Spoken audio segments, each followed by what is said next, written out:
folks, Ariel over here at Finance, where today I'm going to show you how we make our own soda, pop, whatever you call the stuff, soda pop. Now, sodas are not something I normally drink. I can't even remember the last time I had anything like a commercial soda, and in general, I kind of have a rule about not spending money on things to drink because I can get water for free, and I can grow most of my own herbal teas and such for free, and most things you can buy to drink are expensive and bad for you. But one that I do really like is ginger ale. Like this Reed's Ginger Brew, if you've ever had that. This is a soft drink kind of ginger ale. It's not a ginger beer. It's not an alcoholic one. Anyway, this funny story you might like is that this stuff, when I was growing up, we called it belly juice because in my household we did not drink sodas normally, but my mother would get very nauseous with every one of her pregnancies, and ginger is very good for helping settle nausea among other things, and so she would drink some of that to help settle her stomach. And all of us children were told that, no, you can't have that. That's Mama's belly juice. She needs it for her belly because there's a baby growing. Anyway, so I've still always liked it, and it's kind of pricey. And I thought, I think I could figure out how to make this for myself. So the ingredients on this are simply filtered water, cane sugar, pineapple juice, concentrate, honey, ginger root, lemon, and lime juice, and some spices. So mine's a little simpler than that, and I actually like it just as well. What I'm doing right here is slicing up ginger root. If you've never seen ginger root, it grows in all kinds of funny, lumpy shapes like that. And I'm trying to mostly slice it across the grain because it's got kind of long fibers that go through it, and I want to make those smaller. Now you can do this in any way you like. You could chop it, you could shred it. I just find this to be fastest. And no, I don't peel it. You could if you wanted to, but I don't find that I need to, so I simply don't always take the time to, unless the peel looks really shriveled up or something. So this is a few inches of ginger root, and once I've got it sliced, we are going to try making it smaller in our little hand-cranked food processor here.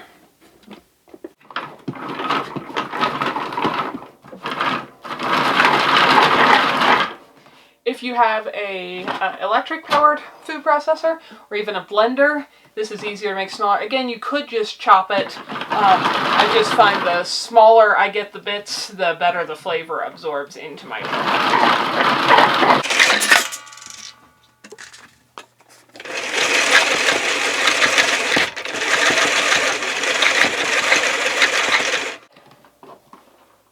That's getting to be pretty fine chunks. I like this little, I don't know if I can do it holding it in the air. I like this little hand food processor, and if you are interested, I'll try to remember to link below to it. It does not pulverize things quite as fast or with as little effort as an electric one, but it works with no electricity. Okay, we're going to call that fine enough. So, what I forgot to get is a funnel.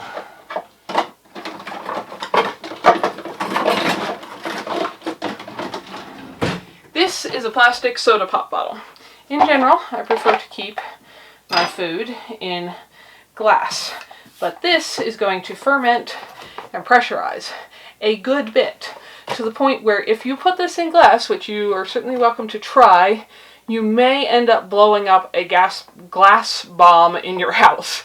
So if you were determined to try this in a glass container, I would certainly put a heavy towel or something over it, so if it does pressurize enough to blow the glass, that at least you don't have glass shards everywhere. That's why I use plastic for this specifically. It you can, if you don't drink soda, probably find a friend who will save a couple liter bottle like that for you. I just ended up buying one and pouring it out because I couldn't find any other way to get my bottle. You can do a lot less ginger than this if you do not like your ginger to be super strong. Both Clay and I really like ginger, and so we enjoy the very strong flavor, so I'm putting a hefty amount in here. You do not need that much to make this work. And the ginger likes to plug up in the little narrow mouth. This is just one of those little bamboo skewers for doing things like kebabs, and I find that to be the perfect tool for keeping my ginger bits going down in here. Now sometimes I can also partially just wash them in. So I found other recipes. It took me a while to find a recipe for doing this and not an actual like ginger beer where you get a ginger bug and do that. I don't like beer, and so that's not what I was interested in doing. But a lot of them just use sugar as the sweetener and what creates the ferment. I'm using my pineapple juice here to just rinse out my little bits that are in the bowl here. But I wanted to go for a little bit more of the flavor that I was used to with the Reed's brand, which I've liked, and they list pineapple juice as their main sweetener on there, and so I decided, well, I'm not trying to talk to the camera, I can do this without making a mess. I thought I could do that. I could use pineapple juice, and so I did some math on, for the recipes it called for just sugar, what, how many grams of sugar it was, and how many grams of sugar there is, and how much pineapple juice, and so on. So my proportions here are I want about 3-ish cups of pineapple juice. So I've mostly used my pineapple juice to wash my ginger down in there. Oh, and I forgot. This may be better to do before you do the rest. You need a little yeast. This is what's going to make this bubbly and get fizzy. So I don't measure it exactly, but that's, I don't know, a teaspoon of yeast or something. I did a blog post about this a while ago that I'll link to down below if you want to see a written out version of this. But I'm going to also use some of my pineapple juice to make sure I wash all the yeast down in there. And if I remember, I do the yeast first. So now I'm going plenty heavy on the pineapple juice and put the wrong lid on there. That's not what I meant to do. I'll have to fix that. And let's clean up my little spill. I really usually make less of a mess doing this when I'm not trying to talk to a camera at the same time.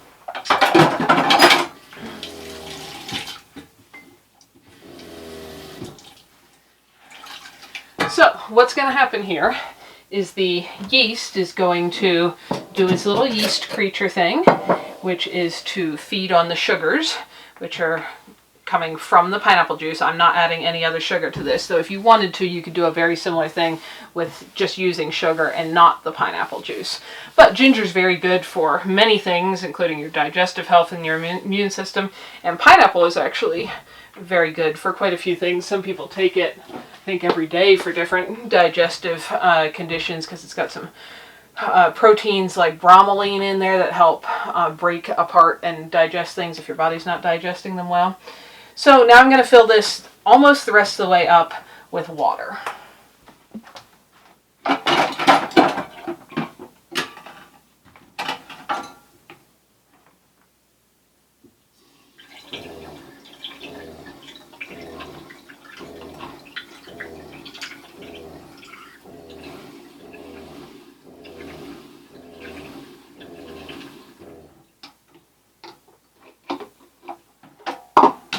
And it is probably a good idea to use If you have city water, to maybe use bottled or filtered water. I don't have city water, but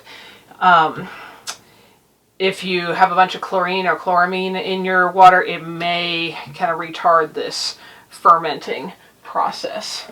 So after retrieving my lid that I accidentally dropped into the wrong container, I'm going to put the lid on this and screw it till it's just firm. You can probably see how flexy this bottle is right now. There is room for this to pressurize. And I give it a couple shakes to kind of be sure the yeast got mixed up in there well. Now, what's going to happen is that yeast is going to eat its sugars. That's what it does. And then it's going to make what I think of as yeast farts. It's going to start excreting gases and make this bubbly. Now, when I first had found a recipe for this, they said it would take 24 to 48 hours to really get kind of carbonated. So I thought I was going to have to wait for a while. I don't know if it's because we heat with a wood stove and our house tends to be pretty warm in the winter or what, but I checked on mine like 12 hours later, and this indentation you can see me able to do right now, this plastic was already swollen and bulging and felt like it was about to explode. So mine only took about 12 hours, and there's a little variation, but that's usually about what it does. So now I'm just going to set this somewhere, anywhere. It could sit right here. I'll probably put it in the back corner out of the way. And for me, about 12 hours, depending on your temperatures, it may take longer, so I check on it in 10 to 12 hours. But I'll show you this when we come back in a few hours. You should not be able to dent this in anymore with your fingers like that. The plastic will be expanded, which is, again, why I'm using the plastic bottle. And then this will be carbonated, and it will taste like a wonderful ginger ale with no artificial ingredients in it. It's just the yeast, the water, the pineapple juice, and the ginger. And I have sometimes added lemon juice. I know the original recipe I was trying to copy lists both lemon and lime. I almost never have lime juice around. Sometimes I have lemon and I add that a little, for a slightly different flavor, but just these 4 ingredients I really like. And then this is gonna, not right now, but it's gonna be so carbonated that when you take this off, you're gonna have to do it really slowly, or this will go all over your kitchen. I just want to tell you that now in case you're gonna go start this. And you're going to have to crack this very, very carefully. But then, one of the things I really like about making your own soda pop at home like this is you can pour out a glass, and I often just use my little, a couple of these, little strainer like this in the cup to catch all my floaty bits of ginger, which you could eat, but if you don't want the texture of that in there, you can strain it out. If I have a glass and Clay has a glass and we've only used part of it, if you opened up a commercial soda that's just carbonated water, if you drink part of it, even if you put the cap back on and you put it in the fridge or whatever, that was the thing. After it's, carbonated fully and your bottle feels like it's going to explode, put it in the fridge so that it cools down enough that it quits fermenting. And it probably doesn't entirely, well, it doesn't entirely quit, but it mostly quits, and so you don't get an explosion. But we can drink a couple glasses out, and then I can put the lid back on, I can put this back in the fridge, and it has not entirely quit fermenting, because instead of just going flat before you want to have a glass tomorrow, it's actually done a little bit more fermenting at a slow pace in the fridge with a little bit of yeast that's left in there, and it actually gets more bubbly again. So sometimes you have to be careful opening it even a second or third time over several days. Instead of going flat, it recarbonates itself.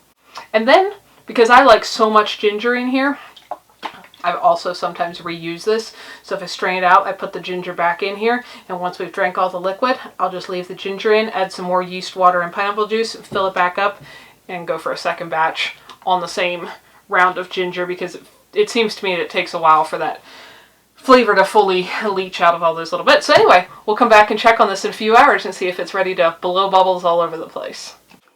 Okay, you see how this looks? I cannot even, really dent that plastic in. It's all firm. So we're going to open this really slow.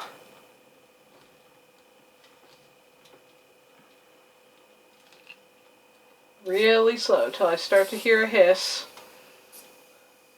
You'll probably see this all invert as the gas starts to vent. See that? This might be hard to video because this usually gets so fermented. You see how it like flipped the whole bottle and all, stirred up all the bits of ginger that were there in the bottom? Because you have to open this so slowly. It's still hissing. I don't know if the camera is picking it up. I'm just letting it try to vent without bubbling gas over. Anyway, this is, and it's released a little pressure. I can feel that feeling the plastic. This is definitely carbonated, fizzy, whatever we want to call it. And as soon as we can take the lid off safely without juice bubbling out like that, we're going to pour a glass and show you how our homemade ginger ale came out.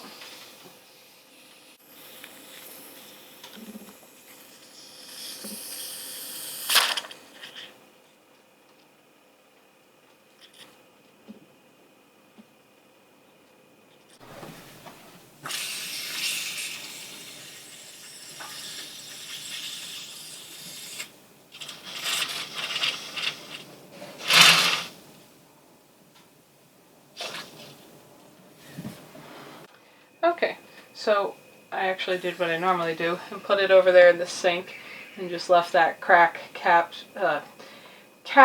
cracked to vent for probably 10 minutes. And it shoved ginger bits right up into the mouth of it there. Anyway, before I can take it off. So I'm not kidding, this stuff really carbonates, and now you can see how the plastic is all no longer pressurized. So now we can pour ourselves a glass. And this, actually, it's delicious plain, but one of my very favorite ways to enjoy this is actually to mix just a little bit in with some of the different wild berry juices we make, like serviceberry juice or chokecherry juice or something like that. And it just adds that little bit of fizz and a little bit of sweetness to it, because some of those aren't super sweet berries on their own, and this stuff is awesome.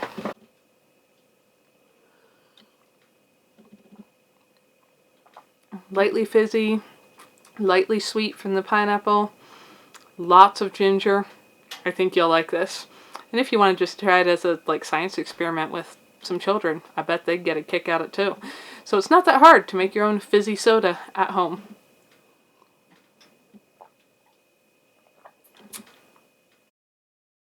We hope you enjoyed it. Come back next time for more adventures. Thanks for watching.